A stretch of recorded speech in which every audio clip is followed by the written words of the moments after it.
పంచమాధవ దివ్యక్షేత్రాల్లో ఒకటిగా బాసిల్లుతున్న కాకినాడ జిల్లా పిఠాపురంలో వేయించేసిన శ్రీ కుంతిమాధవ స్వామివారి ఆలయంలో ఈ నెల 26వ తేదీ నుండి స్వామివారి వార్షిక కళ్యాణోత్సవాలు ఘనంగా జరగనున్నాయి. వచ్చే నెల 2 వరకు జరిగే స్వామివారి కళ్యాణోత్సవాల్లో భాగంగా ఆలయ ఈవో బి ధనలక్ష్మి పర్యవేక్షణలో ఏర్పాట్లు పూర్తి చేశారు. ఉత్సవాలు స్వామివారికి ప్రతిరోజు ప్రత్యేక పూజలు, అభిషేకాలు, వివిధ వాహనాలపై గ్రామోత్సవాలు జరుగుతాయి.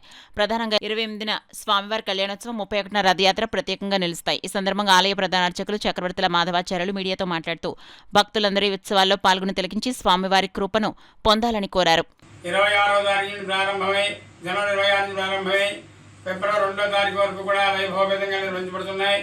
26 తారీఖు ధ్వజారోహణ, 27 ఉదయం సాయంకాలం గ్రామ పరిహారణ, అమ్మవారిని పెడుగుమార్త చేయడము, 28వ తారీఖున ఉదయం స్వామివారికి విశేషమైన అభిషేకము, సాయంకాలం 4 గంటల గజవాహనం మీద గ్రామోత్సవము, రాత్రి 9 గంటలకు స్వామివారి దివ్యమైన కళ్యాణ మహోత్సవం జరుగుతుంది.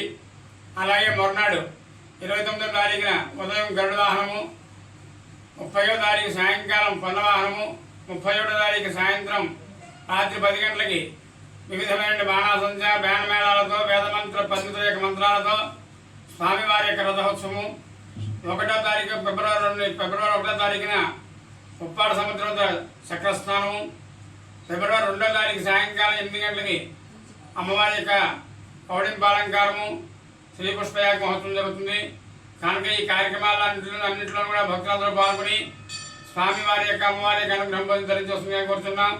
ఈ కార్యక్రమానికి దేవాదాయ ధర్మాదాయ శాఖ వారు, కుంతిమాధ భక్తులందరూ వారు సంయుక్తంగా ఈ ఏర్పాట్లన్నీ కూడా త్వరితగతిగా పూర్తి చేసి ఉన్నారు. అంచేత భక్తులందరూ కూడా ఈ కార్యక్రమాల్లో పాల్గొని స్వామి అమ్మవారి కృపకు పాత్రులై అష్టైశ్వర్య భోగభాగ్యం పొంది వస్తుందని కోరుతున్నాం.